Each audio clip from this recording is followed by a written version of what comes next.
అందరికీ నమస్కారం. బంధాల వెనుక ఉన్న బరువును, త్యాగాల వెనుక ఉన్న కన్నీటిని పరిచయం చేసే కథా ప్రపంచంలోకి మీకు స్వాగతం. Welcome to AI story factory. ఈరోజు మనం ఒక తండ్రి పట్టుదల, ఒక కూతురి అహంకారం మధ్య జరిగిన పోరాటం, ఆపై కలిగిన పశ్చాత్తాపం గురించి తెలుసుకుందాం. రాఘవయ్య ఒక సామాన్య ఆటో డ్రైవర్. భార్య చనిపోయినా తన కూతురు సింధును అల్లారు ముద్దుగా పెంచాడు. తను పస్తులున్నా తన కూతురిని మాత్రం సిటీలో పెద్ద కాలేజీలో చదివించాడు. అమ్మ సింధు, కాలేజీ ఫీజు కట్టాలి అన్నావు కదా, ఇగో ఈ 10,000 తీసుకో. ఈ నెల రాత్రిళ్ళు కూడా ఆటో తోలి సంపాదించాను తల్లి. థ్యాంక్యూ నాన్నా, నువ్వే నా సూపర్ హీరో.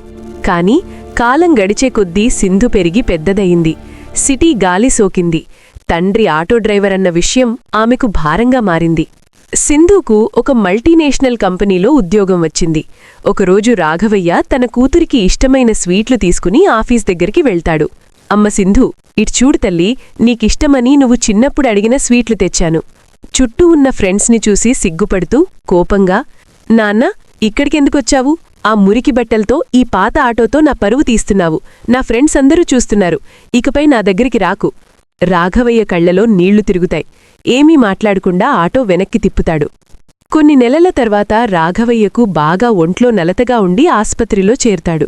సింధు అయిష్టంగానే ఇంటికొస్తుంది. అక్కడొక పాత డైరీ కనిపిస్తుంది.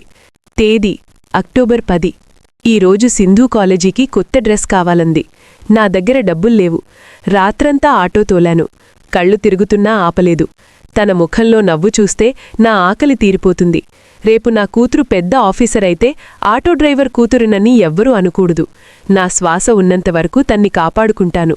సింధు ఆ డైరీ చదువుతూ వెక్కి వెక్కి ఏడుస్తుంది. తండ్రి తన కోసం ఎన్ని అవమానాలు భరించాడో అర్థం చేసుకుంటుంది. నాన్నా, నన్ను క్షమించు నాన్నా. నీ అలుపెరగని కష్టమే నన్ను ఈ స్థాయిలో నిలబెట్టిందని మర్చిపోయాను. నా డ్రెస్ మురికిగా లేకపోవడానికి కారణం నీ మురికి బట్టలే అని తెలుసుకున్నాను నాన్నా. నువ్వు బాగుంటే చాలు తల్లి. నా కష్టం ఎప్పుడో మర్చిపోయాను. మిత్రులారా, కన్నవారి ప్రేమని వారు ఉన్నప్పుడే గుర్తించండి. హోదాలులాగానే మూలాల్ని మర్చిపోకండి. ఈ ఎమోషనల్ స్క్రిప్ట్ మీకు ఎలా అనిపించిందో కింద కమెంట్ చేయండి. మీ అభిప్రాయం మాకు చాలా ముఖ్యం. ఈ వీడియో నచ్చితే లైక్ చేయండి. మీ స్నేహితులకు షేర్ చేయండి. ఇలాంటి మరిన్ని హృదయానికి హత్తుకునే కథల కోసం మన ఏఐ స్టోరీ ఫ్యాక్టరీని సబ్స్క్రైబ్ చేసుకోండి. I know, sweetheart. Just hold my hand.